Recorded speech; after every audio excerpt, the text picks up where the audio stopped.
Hey everybody, it's Jason Blaha here, and it's time for part 2 of the Q&A, so let's go ahead and knock this out. All right, first question.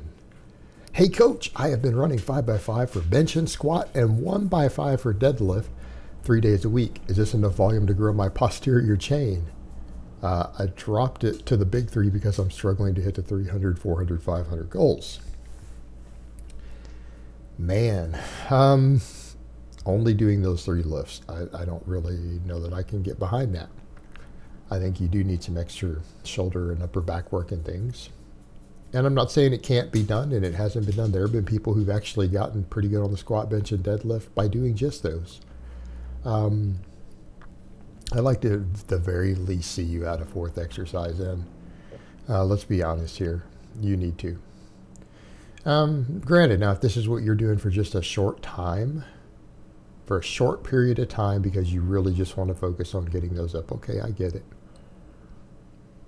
It's not going to hurt you to add a little bit of rowing or something in, right? Or some pull-ups, right? Add some pull-ups in there, at least once a week. But back to your point, is that enough for your posterior chain? Probably. Probably. I mean, to reach those goals. Now, I'm going to say you might need more posterior chain work eventually. But if you're trying to just get to the 400 and 500 on the squat and the deadlift, I think what you're doing is fine. I mean, when you look at that, that's 15 sets of squats every week and 3 sets of deadlifts, all for 5. So that's a pretty good amount, the total volume. I think you'll be fine. And people do need to remember, even though the squat isn't the best posterior chain exercise out there, it's certainly a good posterior chain exercise. It does contribute. And the conventional deadlift, when you start looking at some of the EMG data, the conventional deadlift is a beast on the hamstrings. It actually beats a lot of the hamstring specific exercises. And you'll be fine there for a little while, but I wouldn't recommend you do this for like 6 months or 9 months or whatever. You're going to develop muscle imbalances. But if it's something that you feel like you're really struggling just to hit your big 3, and it's important to you to reach them specifically, doing this for a short phase is fine, but you're going to want to add some additional stuff back in. You're going to want to add extra stuff back in. That's just the reality of it, because you are going to develop eventual muscle imbalances, particularly in your upper body, right? And you don't want that to happen. All right, next question. Coath. What are your thoughts on intuitive eating and whether it is compatible with training? I'm considering deleting my FitnessPal. I'm worried it could have a negative impact on mental health, and let's be real, you can't do it forever. I don't like the idea of intuitive eating, but can you loosely track what you're eating without using apps and without having to weigh everything? Yeah, sure you can. I dropped 40 pounds without using any apps and without owning a food scale. All right? You know what's in your food. You know that that's a 2-pound pack of chicken breast. You know what's in your food basically just when you cook it. I don't think you need apps. What I think it's a good idea to do as far as macros is have a good idea of how much stuff like vitamin C and E and magnesium and all this stuff is in the foods that you generally eat, and just know over time, because of your main food choices, that you're hitting your basic nutritional needs, right? Because I think that's more important. Honestly, I think it's more important to know how much magnesium and how much calcium you take in than knowing your exact number of macros. I think that's more important than knowing your exact carbs and fat. I think that's way, way, way more important. Because at the end of the day, the differences in changes in body composition and everything else between substituting 500 of your calories every day with carbs versus fat isn't even measurable. It's not even measurable over time. So people who worry about knowing their exact macros, other than maybe protein and calories, at least a ballpark figure, isn't that important. But making sure that you're getting enough magnesium, enough calcium, enough potassium, I'm going to say that's a hell of a lot more important for your performance, your body composition, all that.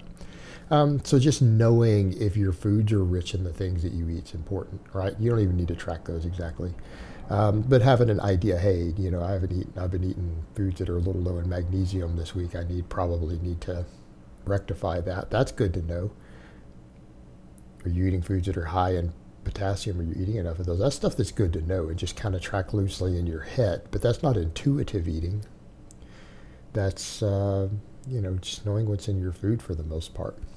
I think that's valuable, and I think you should do that. But no, I think these apps and I think the obsessive tracking, I think it does lead to mental health problems, and we've seen it repeatedly. And that's one reason that the physique world, that it contributes to eating disorders. Absolutely. Absolutely does. And it's undeniable. So yeah, I mean, deleting some of these apps and just having a little bit better of an idea of just your food quality and knowing your calories, your rough calories, your protein, things like that. Not a bad idea. Not a bad idea at all. But yeah, I agree. You don't need to track all of it that closely unless you're going to compete in physique competition, in which case you don't care about your mental health. You're disregarding that. All right, next question. Can me with low T levels still reach your strength standards? Number 2, do differences in T levels between men in the normal range have a significant effect compared to good training, etc.? Can men with low testosterone win powerlifting competitions? Yeah, plenty of them have. Let me go back and state that again. That's been a point of contention that I've read about among guys who compete like in the IPF, is that a lot of them, for whatever reasons, as they get older, they get actual low testosterone levels and they still continue to compete. And they continue to win. Yes, there are guys out there with diagnosed clinically low testosterone who are walking around at 250 nanograms per deciliter, who are squatting 500 and 600 pounds raw in competition. They absolutely exist. A number of them have come out and talked about it. And then they decide that, their health is more important than being competitive in drug-tested strength sports. And so they go on TRT oftentimes. And then their numbers go up even more. But is it possible? Of course it is. There are guys out there squatting 600 pounds with clinically diagnosed low testosterone. So why wouldn't someone be able to get to 400 when there are guys doing it with 600? Right? Doing 600. They're out there. Does it help? Yes. Having healthy testosterone levels will help you gain muscle and strength. It will help you gain it more quickly. Is it a requirement? No. It's really helpful. I mean, again, having normal healthy testosterone levels is extremely helpful. Believe me, it is very useful for gaining muscle and strength. But is it a requirement to get pretty big and to get ridiculously strong? No, it's not a requirement. It's just a really, really useful tool for it. It's going to take you longer. Right? It's going to take you longer with lower testosterone. Doesn't mean it's impossible. So when guys say this silly stuff like, well, I got low testosterone, I can't make gains. Oh, that's bullshit. You understand that the average woman